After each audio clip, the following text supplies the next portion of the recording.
Me? I've always loved porters. Through freezing rain and biting wind, across rivers, mountains, and endless deserts, they come to deliver something priceless, a glimpse of a life I've never known. They're my window, my sole connection to the outside world, and I know they'll be back again today.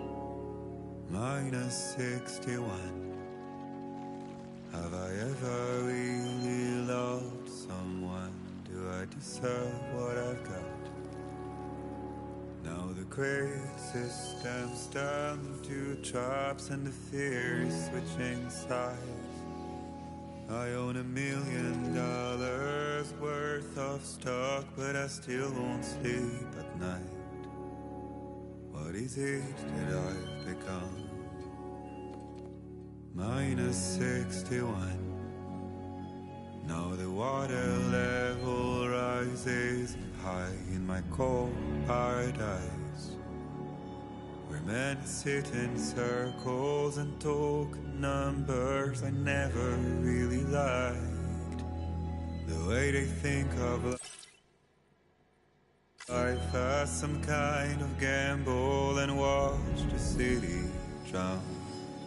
Where is it that I belong?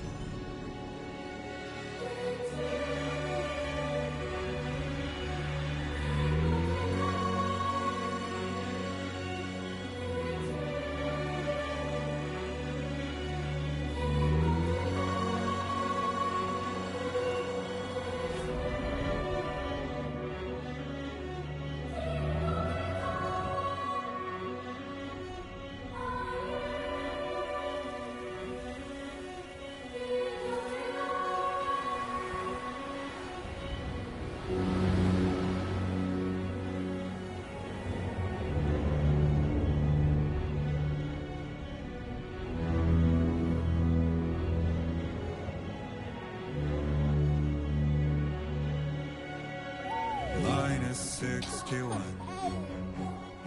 Now the wind cuts the leaves like a knife and the sun's out of sight. I see the world I built to lose at the trial, what is left and what is right. I made the worst mistake one can make, pretending and playing blind. What is it I'm trying to find? Okay, time to head home.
Let's head home before it gets dark.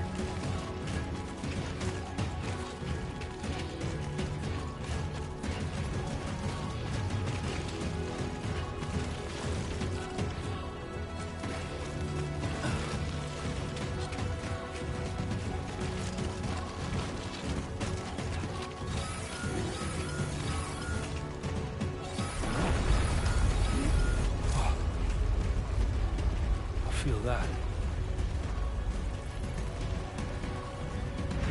Pretty damn shaky.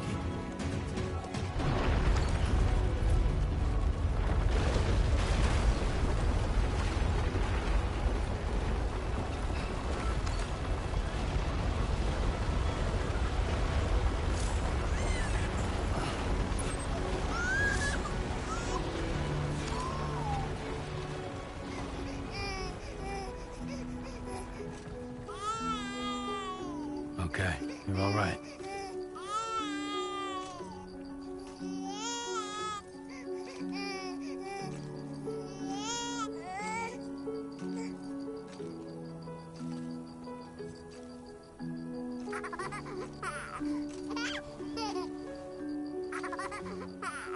Let's go home and get you fed.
Hey.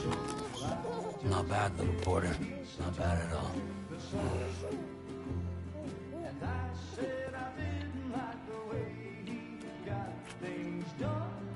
Okay, little.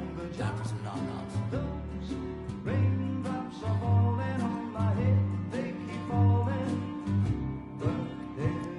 Come on, open up.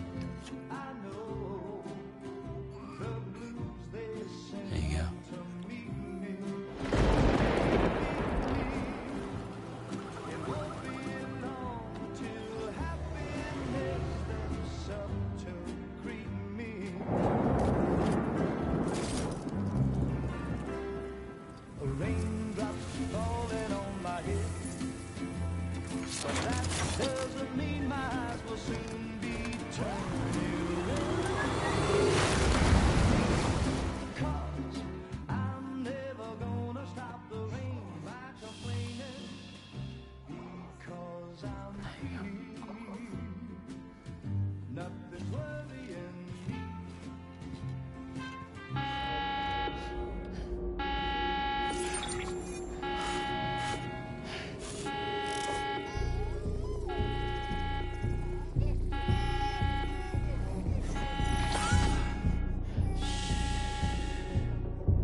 Who's there?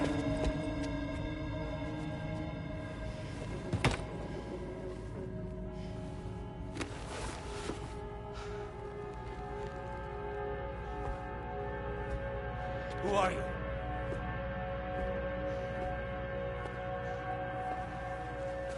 Fragile? Were you cooking? What are you doing here? I've been looking for you. Nothing's worrying me.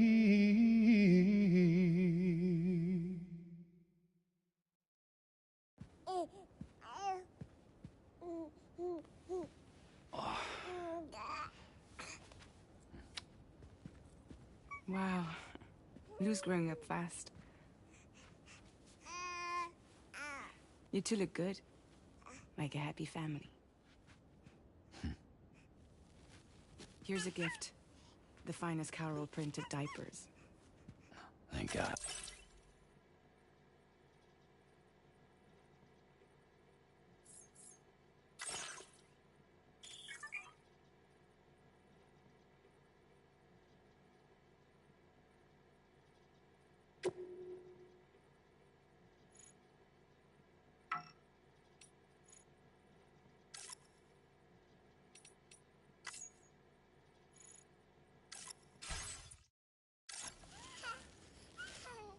How'd you track us down?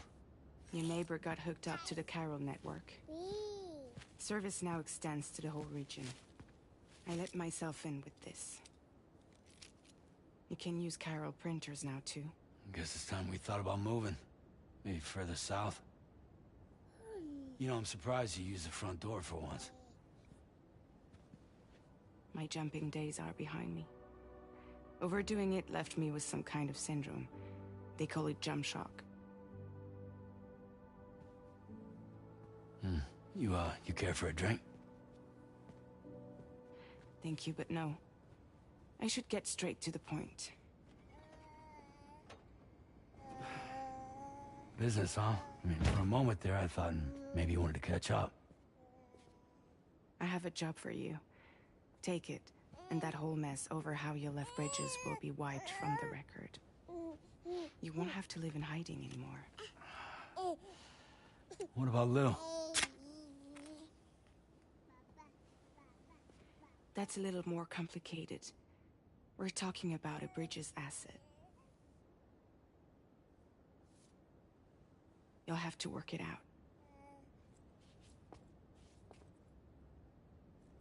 Sam, you brought America together, helped it be reborn as the UCA.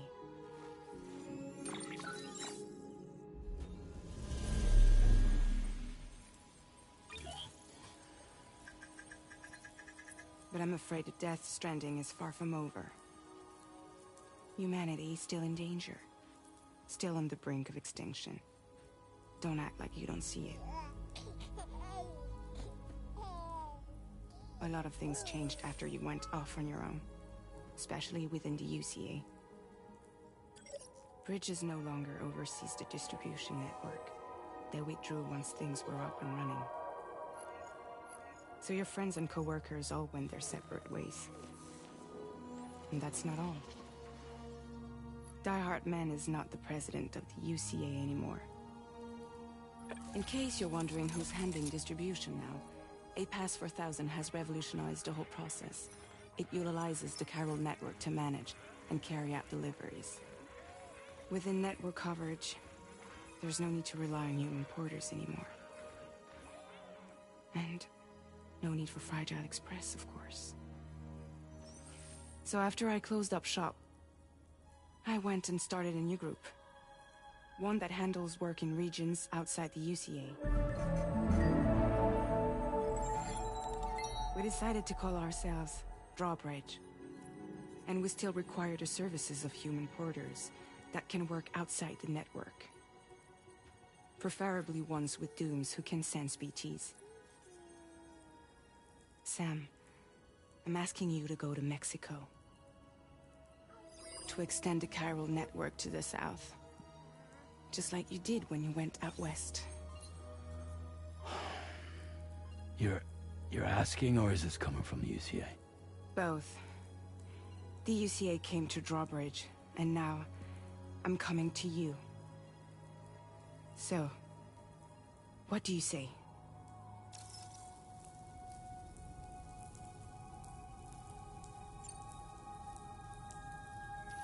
Mexico has no shortage of beached things. Spirits of the dead washed up from the other side were stranded there just like everywhere else.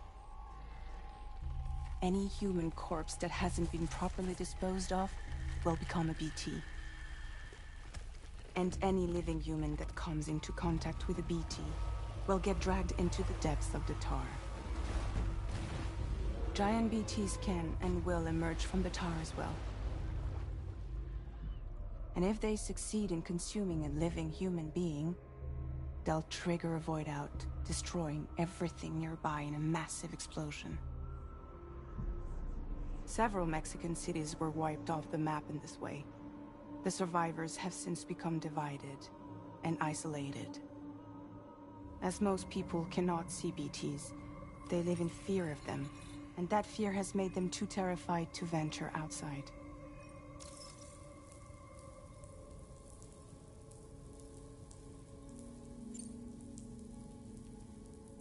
Seriously, why me?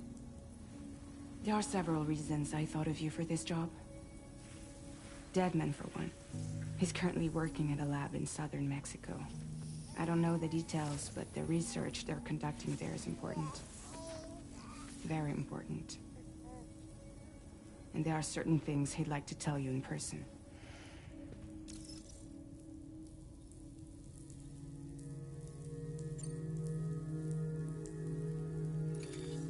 Chiralium contamination is severe. Some areas have it worse than anything you experienced back in the UCA. The timefall storms are growing more intense as well. And, as you can imagine, everything in their path is subject to temporal acceleration. Objects and structures degrade rapidly, while animals and humans grow old and frail in the blink of an eye. Timefall often precedes the appearance of BTs there too. So you should do everything you can to stay out of it as much as possible. There are many other dangers though. The rivers can flood in an instant, and earthquakes happen daily.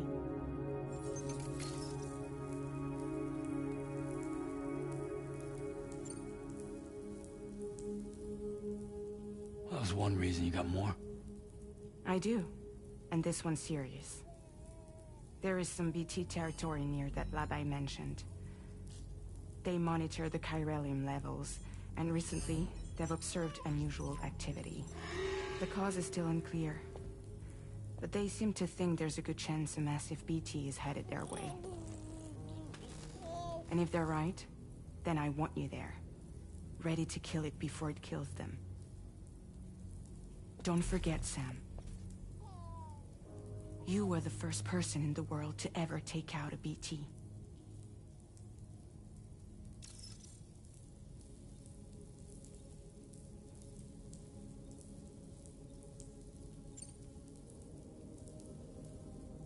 Guess that makes sense.